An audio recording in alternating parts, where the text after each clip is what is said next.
All right, welcome everybody. This is Chapter 6 on skin, and we are going to explore the skin as an organ, and we're also going to examine its functions and its structure. Okay, so this is the integumentary system. The skin is the largest organ of the body. It's a waterproof covering that provides physical, biological, and biochemical protection against trauma and disease. Accessory structures: hair, nails, glands. It's also a sensory organ, has a lot of nerve endings in it, a blood reservoir. It produces vitamin D. Okay. The epidermis is the upper layer, okay, and it's divided into sublayers. The dermis is the lower layer, and it is made up of areolar connective tissue in the upper dermis and dense irregular connective tissue in the lower dermis. And then beneath that is the hypodermis. Okay, so if we look here, we can see the various layers. All right. You'll notice that it definitely qualifies as an organ because you can see, back up. You can see the different tissue types right here in the drawing. Back up. You have to go here for this. Here we are. Bingo.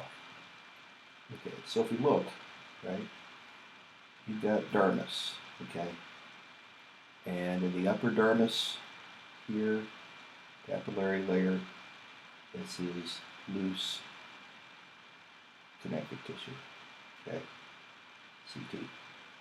And then down here in the reticular dermis, dense, irregular connective tissue. Okay. So two dermis layers, right? This is the papillary dermis.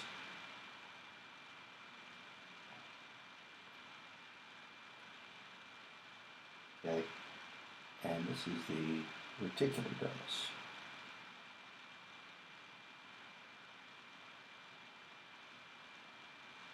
Okay. And the subcutaneous layer is primarily adipose tissue. Adipose connective tissue. This upper layer is epidermis. Specifically, it's stratified squamous epithelial tissue. Okay. Other structures, right? Pores that are connected to either sweat or oil glands. Okay. In this case, this is the pore to a sweat gland. The sebaceous glands are associated with hair follicles. Okay. Nerve endings here serves as a sensory organ. All right. An ample blood supply. Okay. You can see examples of capillaries. Right. And this is what nourishes the deeper layers of the epidermis by diffusion. And then you've got several layers of epithelial tissue that are within the epidermal layer. Okay, you've got the deepest layer, which is the stratum basale, and above it, the stratum spinosum.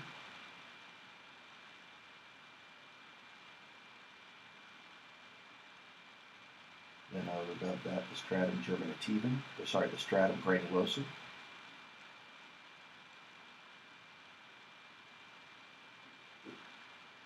And then the stratum corneum.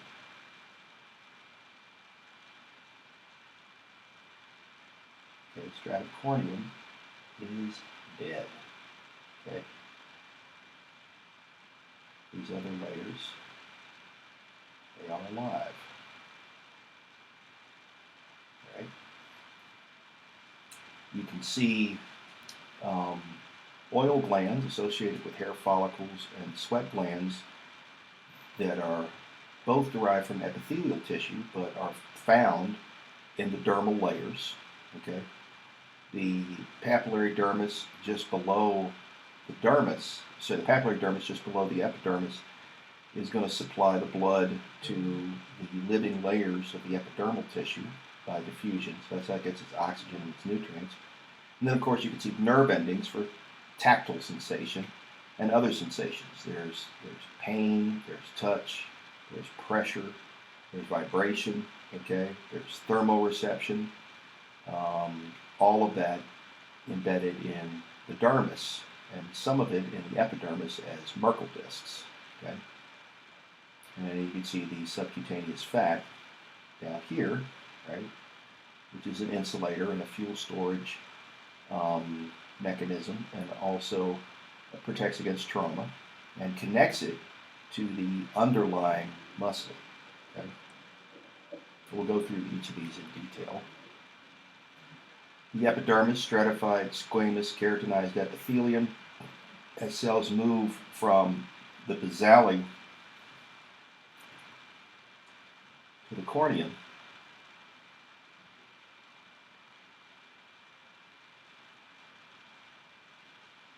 they undergo a process of death called apoptosis.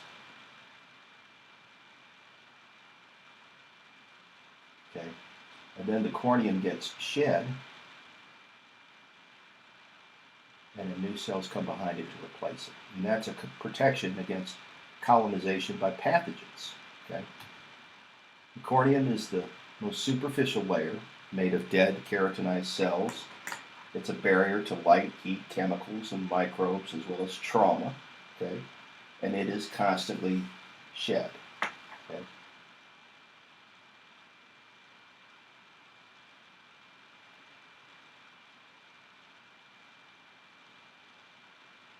Okay, so it's shed and dead.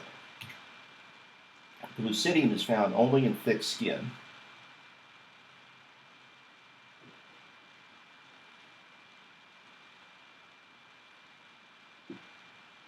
Okay, and that's on the soles of the feet and on the palms of the hands, right? It's 1 to 2 layers thick. The cells are flat and transparent.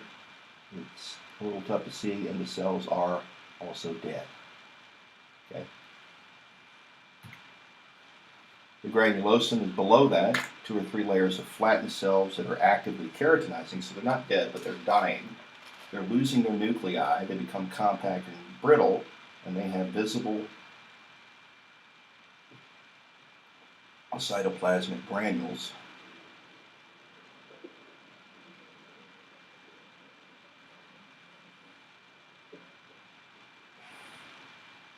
Of keratohyalin, which is a lipid-soluble substance, and that is a diffusion barrier.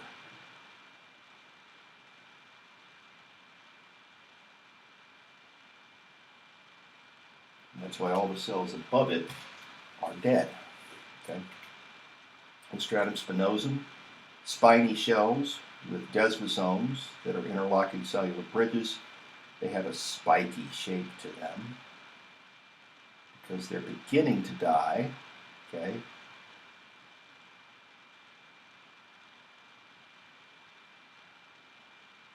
And they're losing their cytoplasm.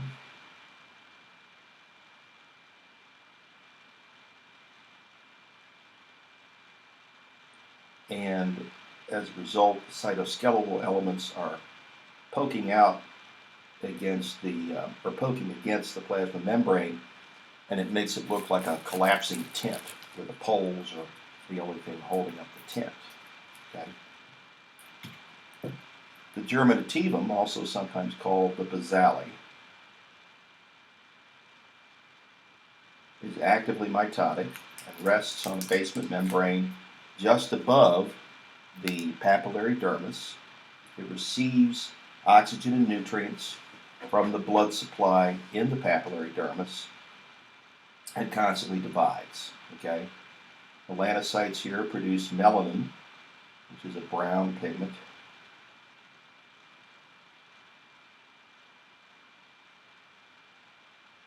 that protects against UV.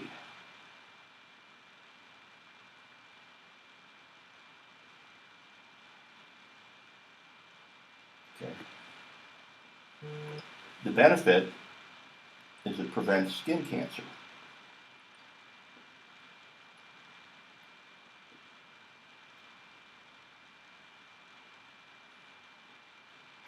This is why you tan in the sun. Okay.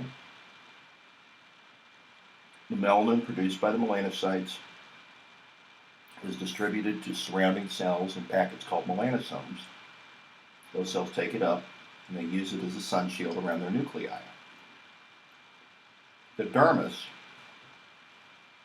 contains blood and lymph vessels, nerves, smooth muscle, glands, so those would be sebaceous, and sudiferous. Sudiferous glands are sweat glands, sebaceous glands are oil glands, and hair follicles. Okay? The papillary layer of the dermis is loose connective tissue. Lots of white blood cells in here, lots of nerve endings, lots of blood supply. The reticular dermis is dense, irregular connective tissue. Okay? Between the papillary and the subcutaneous layers, it is extremely tough. Okay?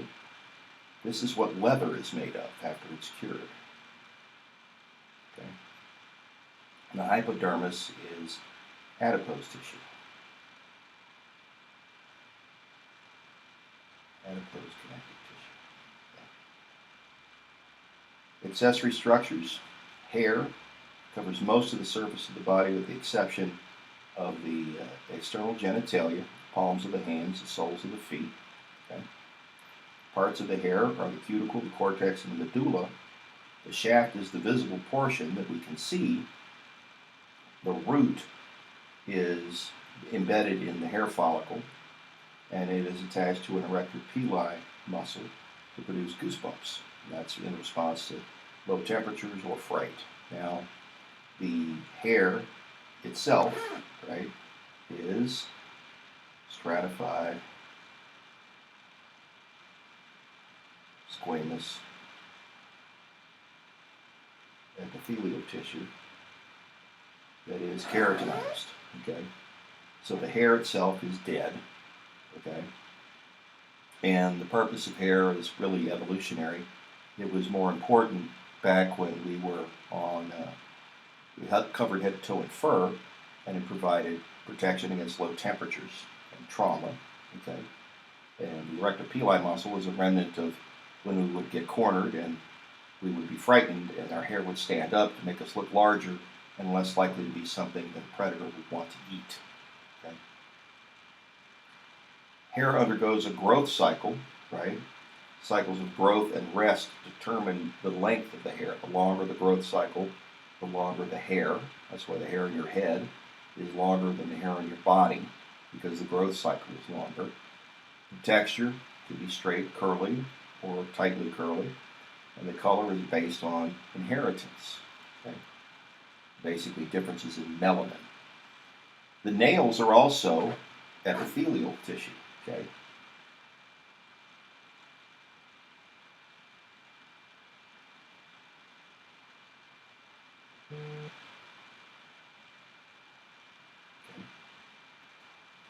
The lunula is the white crescent. Okay? The base of the nail. The body is the visible portion. Right? The root is covered by skin. Right? So you can see here the root of the nail would be this part right there. Okay? Growth occurs from the nail bed. Now, again, do these serve any purpose today? Not really. Okay? But back when we were covered head to toe in fur, these were our claws, so these were our weapons. Okay? The sebaceous glands produce oil that lubricates the skin and the hair. This is controlled by endocrine secretions It increases production of oils in puberty, decreases later in life. The drivers are things like estrogen and testosterone. Okay. It also helps to create what's called the acid mantle, in which the breakdown products of the oils, which are acids, lowers the pH of the skin and inhibits microbial growth, in addition to the fact that the oils produced contain antimicrobials such as lysozyme and IgA and so on. Okay? The sweat glands are most numerous on the palms and the soles, and they're not found on margins of the lips or the head of the penis. Each gland has a secretory portion and an excretory duct. Sweating helps cool the body. Now there's two types of sweat glands. Okay, eccrine sweat glands are all over the body.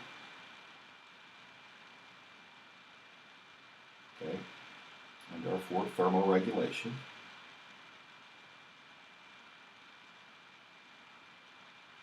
While apocrine sweat glands are in the axillary and anogenital region,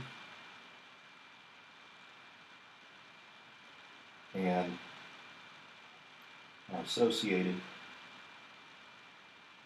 with hair follicles. Okay. And they are not for thermal regulation. They produce an oily secretion, which, when bacteria act on it, produce body odor. Okay. The purpose of body odor is debatable.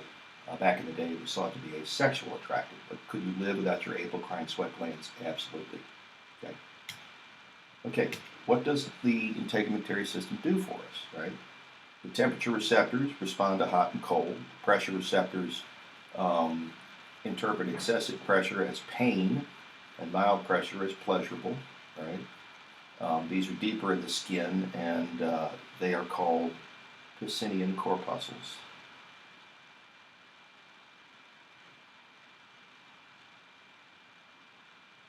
Okay. These are called thermoreceptors.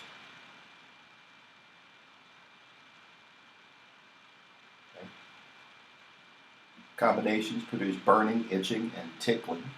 Okay. It protects us from UV rays via melanin production. Right? Prevents passage of harmful physical and chemical agents through the skin. The only exception here, except for lipid-soluble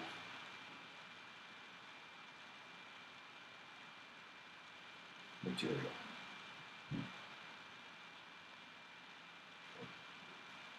We talked about the fact that they can go right through the skin into the blood and into the nervous system.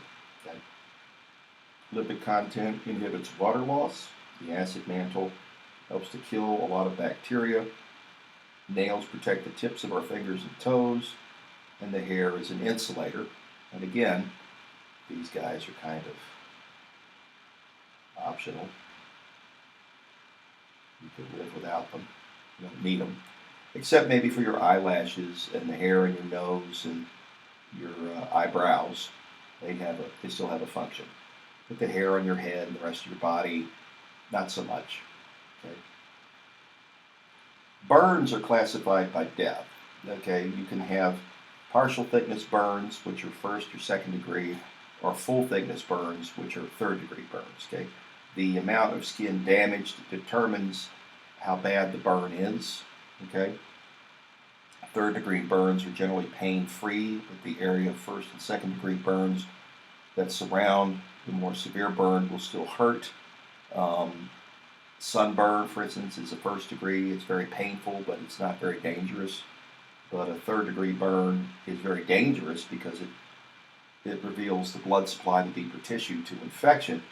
However, it's not painful because the nerve endings are burned away. Okay? So this can come from extreme temperature. It can come from chemical, okay, and it could come from electric shock, okay, and it can also come from physical trauma. Okay. All are examples, right? And again, worry about burns because of the potential for infection. Okay? So this is a look at burns.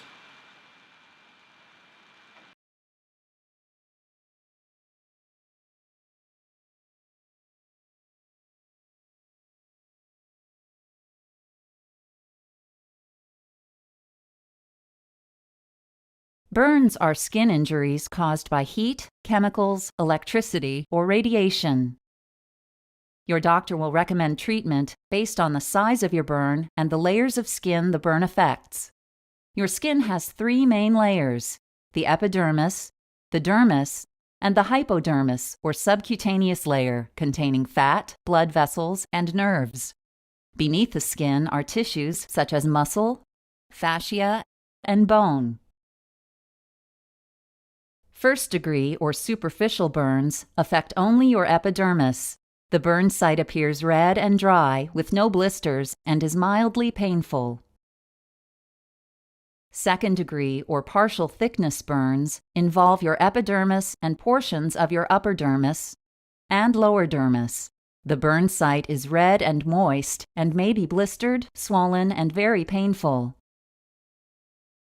Third-degree or full-thickness burns extend through your dermis and into the hypodermis. The burn site appears patchy in color, ranging from white to brown, with a dry, leathery texture. Because the burn is so deep, it causes little or no pain. Fourth-degree burns involve the destruction of all layers of your skin, sometimes extending into the underlying muscle or bone. These burns are brown, dry, charred, and almost always painless. You can treat your first-degree burn by soaking it in cool water for a few minutes. To soothe and protect the tissue, apply an antibiotic ointment and cover with a clean, dry bandage. You can take acetaminophen or ibuprofen for pain. Care for a second-degree burn by soaking in cool water for several minutes. Apply an antibiotic ointment to prevent infection and cover with a clean, dry, non-stick bandage.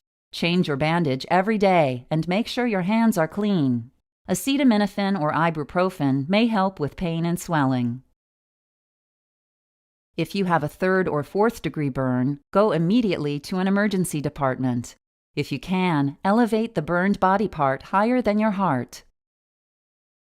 You will also need to seek medical attention if your burn is larger than 3 inches in diameter, or if it is located on your face, hands, feet, groin, buttocks, or over a major joint.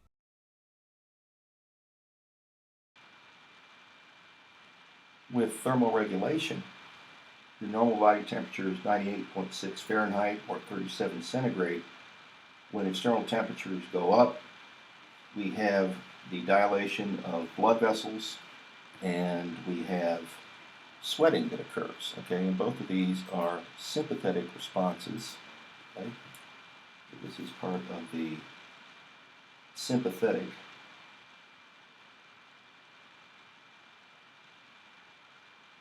autonomic nervous system, okay? When external temperatures decrease, the blood vessels first dilate and then constrict, okay? And we also go into shivering thermogenesis.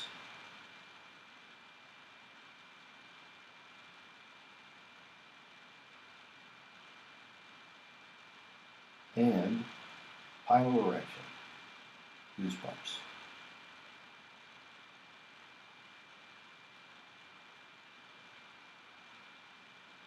So, let's see here.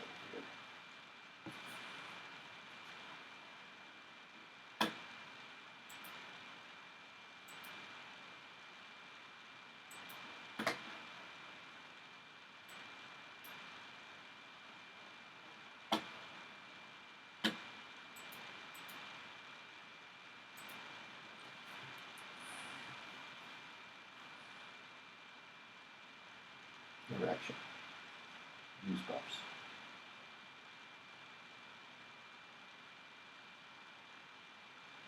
Okay. And all of this elevates body temp.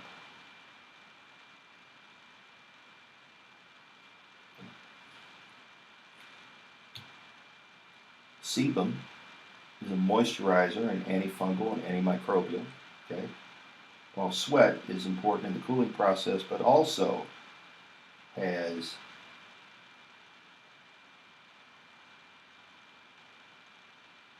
antimicrobial action. Okay. Both of these flush the skin of microbes, but also contain components in them that retard microbial growth. Okay, lysozyme and proteagrins and IgA antibody. Okay, it also is an area where we synthesize vitamin D, okay, which is important for mineralizing bone. Okay, so that's our summary, and what I want to do now is get into a little bit of the structures of the skin in more detail. So we will do that next. Okay.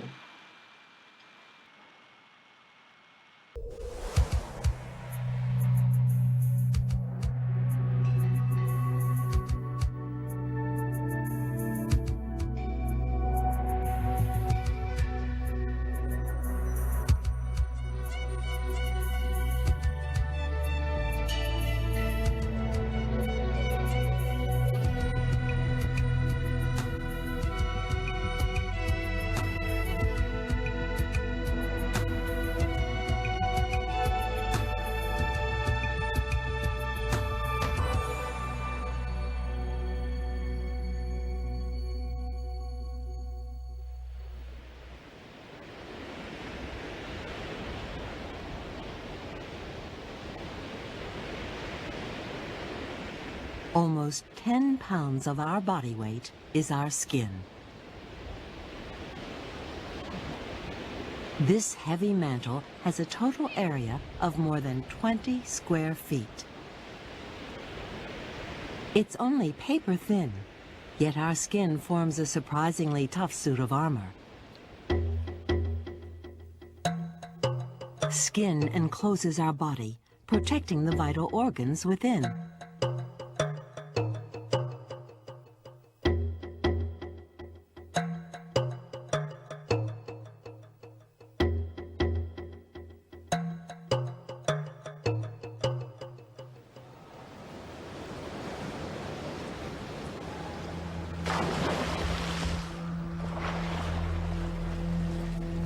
As Kadamba swims, her outermost layer of skin acts like a personal wetsuit, keeping water out of her body.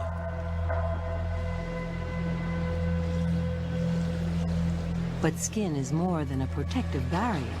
It's a crucial part of our body's machinery.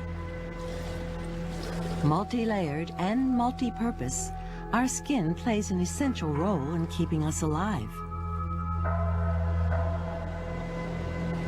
Our skin is the part of us on show to the world. In all its rich variety, it can reveal our origins, our moods, our temperament, and our age. But just skin deep, there's an amazing underworld, an exquisitely intricate network of systems to keep us ticking. Through the microscope, we descend into a complex jungle of plumbing and electronics. In 1 square inch of your hand, you have 9 feet of blood vessels, 600 pain sensors, 30 hairs, 134 yards of nerves, 36 heat sensors, 75 pressure sensors, and 9,000 nerve endings. Every minute of the day, this equipment is working to protect us from damage, to control body temperature, to alert us to danger. We are all thin-skinned. The outermost layer of skin, the epidermis, is only half as thick as a sheet of paper. At its base, skin cells continually divide and grow. New cells push their way to the surface. Here we are on the inside, looking out. As new cells reach the surface, they harden and die. The skin we see and touch is actually dead. Every day we shed 10 billion dead skin cells. That's 50 pounds in a lifetime.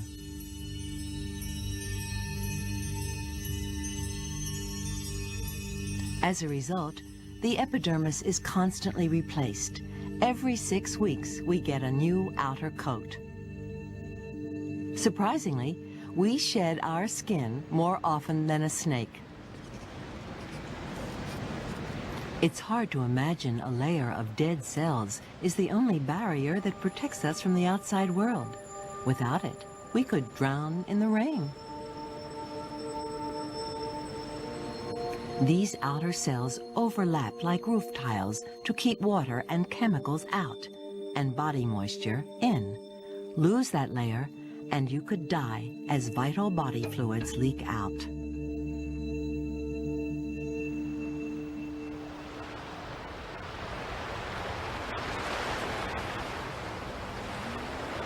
Our outer coat has evolved to protect us from a hostile environment. Even on a perfect summer's day, our bodies are at risk. Sunscreen blocks the sun's harmful ultraviolet rays. In harsh sunlight, sunscreen is essential to reinforce the skin's built-in protection.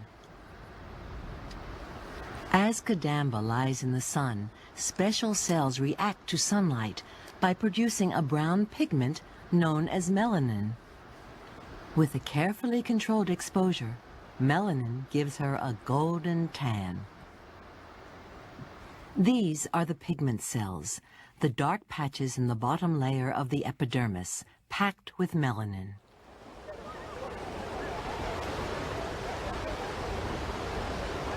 We all have the same number of these cells, but in dark-skinned people, they are more active. The more melanin produced, the better the protection. So fair skin is more vulnerable to sunburn and skin cancer. But we can't avoid the sun altogether. Skin cells also use the energy in sunlight to manufacture vitamin D, which helps build strong bones. Our journey now takes us down to the second layer of skin, the dermis. We are entering the machine room in the world of flesh.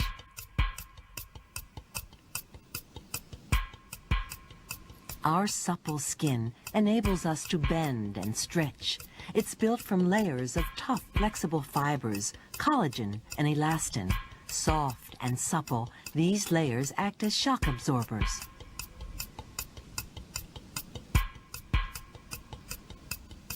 Their elastic properties are amazing. Pinch your skin or stretch it, and it springs back. But our flesh does more than keep us mobile. Whatever the weather, even on the most sizzling of hot days, our skin controls our body temperature. Buried in our flesh is the plumbing which stops us from boiling. Sweat glands are part of the body's thermostat mechanism. They play one of the skin's most crucial roles. Oozing out through the fingertips is a salty fluid which evaporates to keep us cool. Our sweat glands can produce 2 gallons of it a day. The salty residue is what makes us feel gritty after exercise. Perched on a sweaty forehead is a salt crystal, magnified hundreds of times. Here's the amount of fluid you sweat off on a normal day without even noticing. Rising air currents also carry away heat from our bodies. We are all hot stuff. Active or still, through hot or cold weather, our bodies try to keep a constant temperature. A thermographic image shows where Patrick's skin is losing heat. The red areas are hot, blue and green cooler. His hands are still cool. Patrick's hard-working muscles are generating heat, which threatens to raise his body temperature.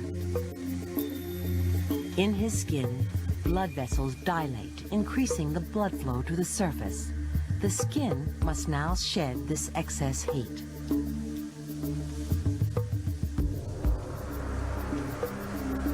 First to respond are his chest, shoulders, and head.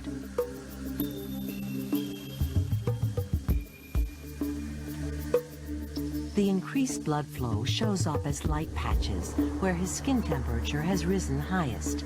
Even his hands are now hot.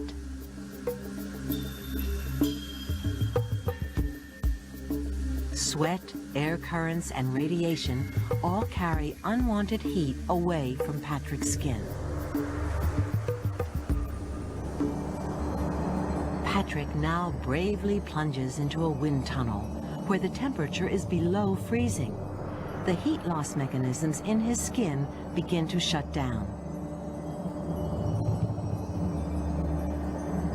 The light patches marking his hot spots begin to disappear. Blood vessels in his skin contract and sweat glands dry up.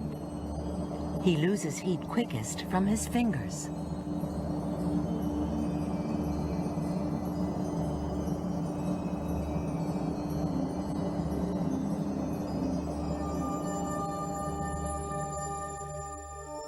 Heat sensors in the skin are the key to temperature control, switching the whole complex mechanism on and off like a thermostat.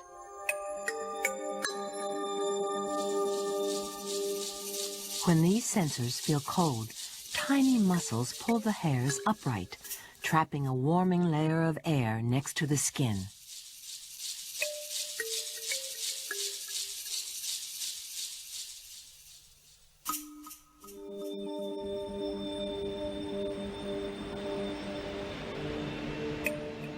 Skin sensors detect light touches as well. When a fly lands on Kadamba's face, the sensors alert her brain. She blinks, the fastest reflex. Touch, pain, heat, all these sensors work together in forming the brain. Feel something, and a message goes to the brain in less than 1/100th of a second.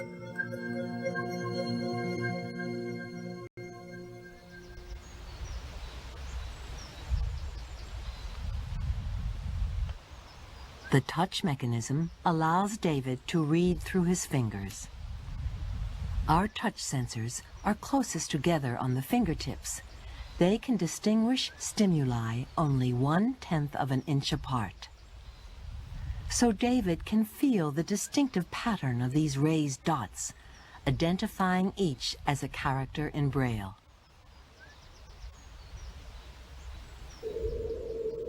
Braille is just one of the many ways we can use our sensitive skins to communicate with the surrounding world. A touch of the hand can speak volumes.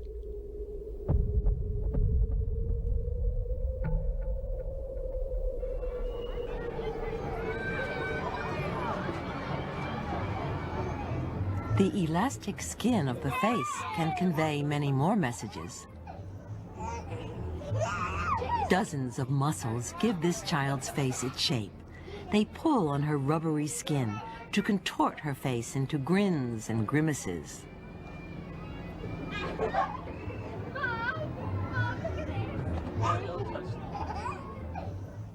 The language of faces is international.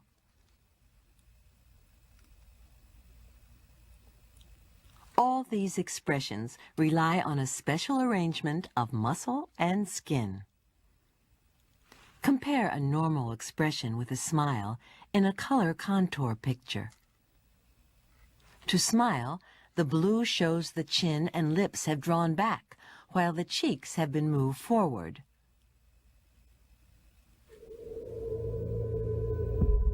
Our face and skin are not alone in making statements to the world.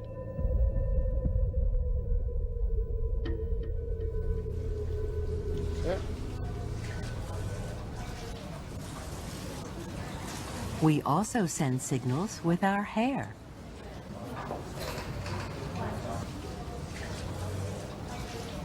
Hair is an outgrowth of skin, made from the same fibrous material as the dead outer layer of the epidermis. Hair grows out of tiny pits called follicles.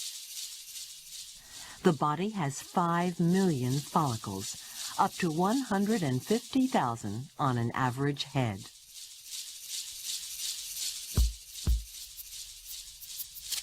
Viewed through a special lens, hairs form a dense forest, with the occasional strand of gray and a hint of dandruff.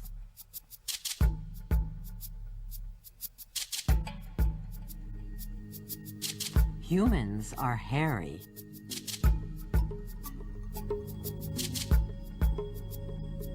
Look close, and you'll find we have more hairs on our bodies than a gorilla. It's just shorter and finer. Only our palms and the soles of our feet are hairless.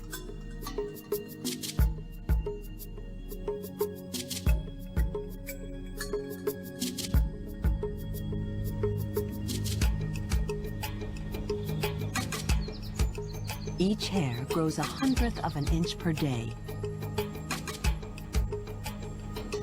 You have so many hairs on your head that each day you grow a staggering 40 yards of hair. That's the length of this rope.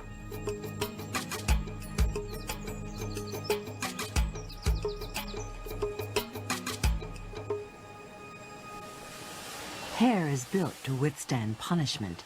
The ends of these hairs are over 3 years old. They've survived thousands of combings and hundreds of blow dryings. Magnify a hair thousands of times, and you see its suit of armor, an overlapping layer of tiles like the outer layers of skin.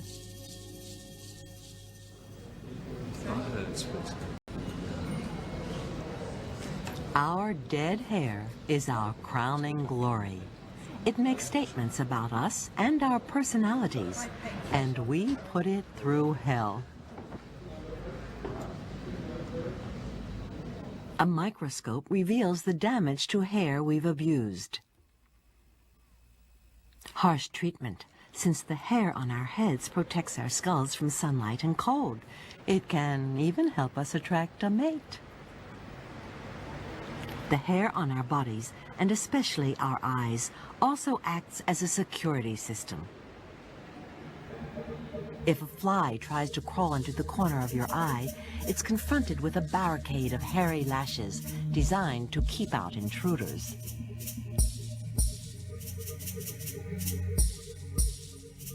Our eyebrows are natural sweat bands, keeping sweat from our forehead from dripping into our eyes.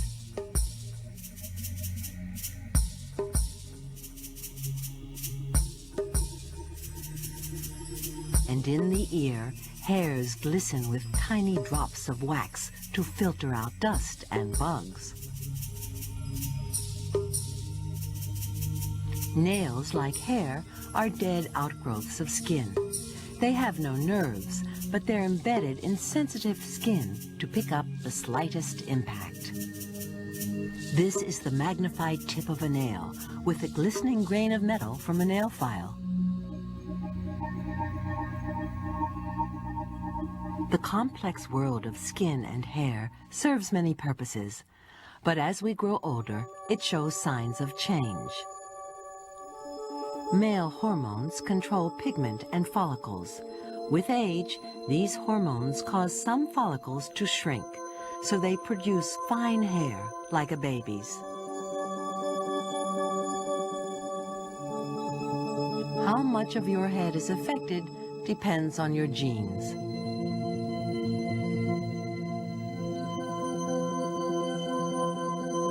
Gray hair has simply lost its color. Production of pigment slows with age.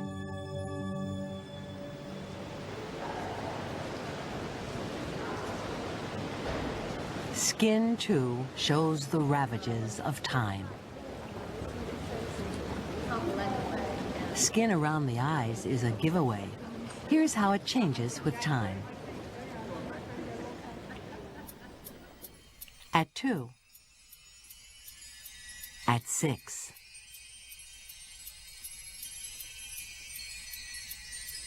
At 20. At 30. At 40. At 50. At 60. The crags and crevices of advancing years. But why should skin look older? The outer layer is continually replaced, so even at 90, the surface skin is only 3 weeks old. What goes wrong?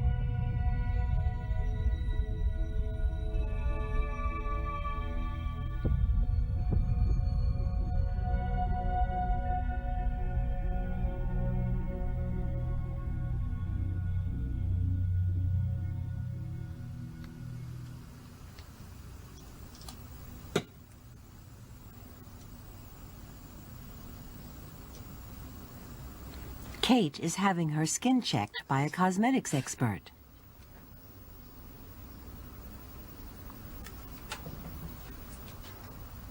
She's now in her mid-40s. An impression is taken of her skin. Under the microscope, this is what young skin looks like.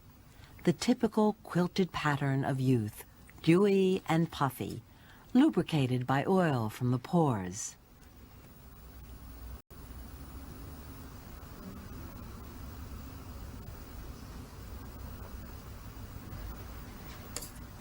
And this is what the years have done to Kate. Her skin looks dry and stretched. As we get older, our skin gets thinner. But are all the symptoms due to age? Look closer. You see brown marks, blemishes, yellowing. The skin becomes wrinkled. It loses elasticity. We assume it's due to age. But the real culprit is the sun.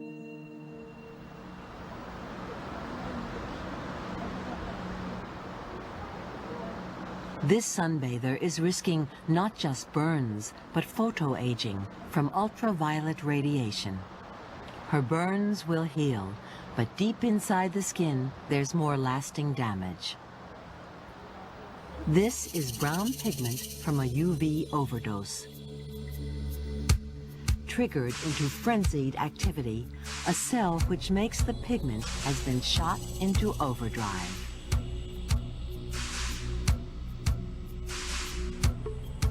And the feathery black structures of elastin, which make skin supple, are destroyed by UV. Elastin hardens into solid lumps. Most elasticity has been lost in the skin of this young sun worshipper.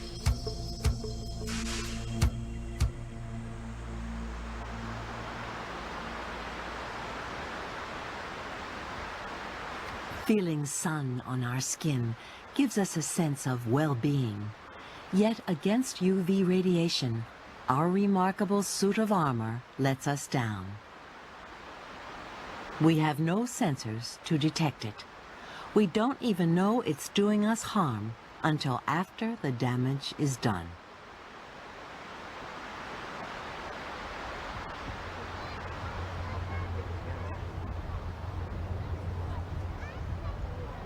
Skin is our first line of defense and our personal thermostat.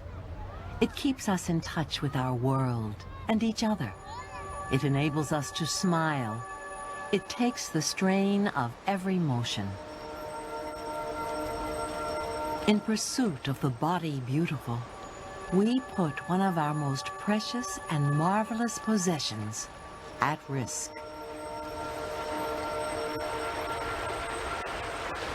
It's the most exquisitely engineered protective coat ever devised, and one that deserves protection.